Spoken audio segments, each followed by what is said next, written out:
I have multiple degrees like both of you. As far back as I can remember, it seemed that college students naturally leaned left. Not all of them, of course. Is this a result of faculty inculcation or other factors? Both, if you please.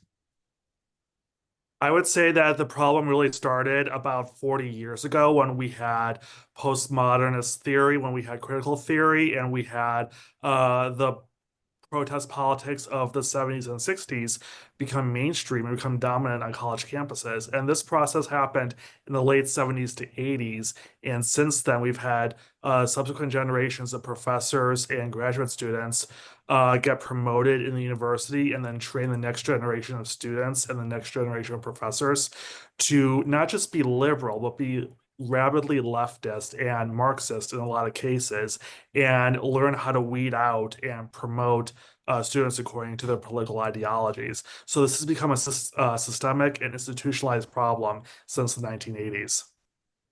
Yeah, Matthew?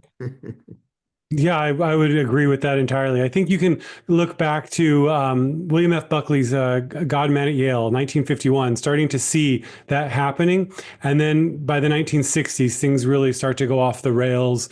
The new left that becomes so aggressively partisan, so disdainful of Western values, the postmodern movement that wanted to just tear down the concept of truth and anything good and then replace it with these new Marxist ideologies. It really became dominant by the 70s, and hiring a lot of those activists into the academies in the 60s and 70s, so that by the 80s, we have University of Chicago professor Alan Bloom writing The Closing of the American Mind, where he outlines how the academy has gone off the rails away from seeking truth and trying to help improve people to just this wonky advocacy center that really is doing far less good than it should be doing.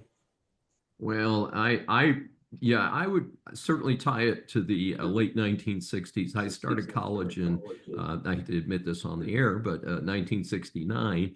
And I came from military family. I was from the other side of the tracks, the oldest 7 kids from an enlisted man, and grew up, very, very financially challenged, and won a scholarship at the University of Pennsylvania in Philadelphia.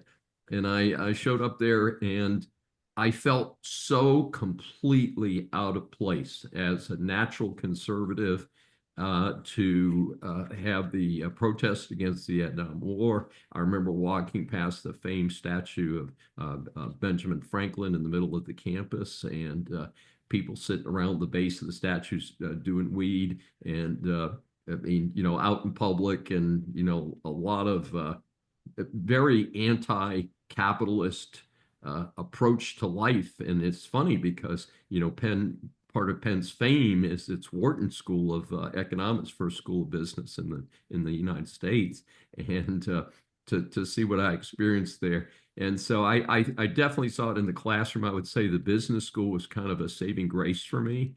I ended up over there, started as a pre-med, but I understand exactly what you're saying is that it was very overwhelming, and the teachers were in the social sciences were very far left already, and I could see where that was going to happen. And of course,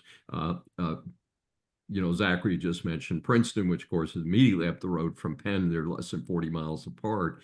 And so this has certainly been a disconcerting trend, and it's been at it for a while. So that is a tough situation, because you've got something that's been going on for 50 years now, and the question is, well, how do we get some balance in higher education? This is Dr. David D. Schein. Thanks for joining me for this special edition of Saving America. Remember, a new Saving America show is aired on the Brushwood Media Network every Saturday at 11 a.m. Eastern Time. Listen on any of the 16 network stations, Apple or Google mobile app, Apple CarPlay, TuneIn, Smart Speaker, and all smart TVs. Find more information at the brushwoodmedianetwork.com.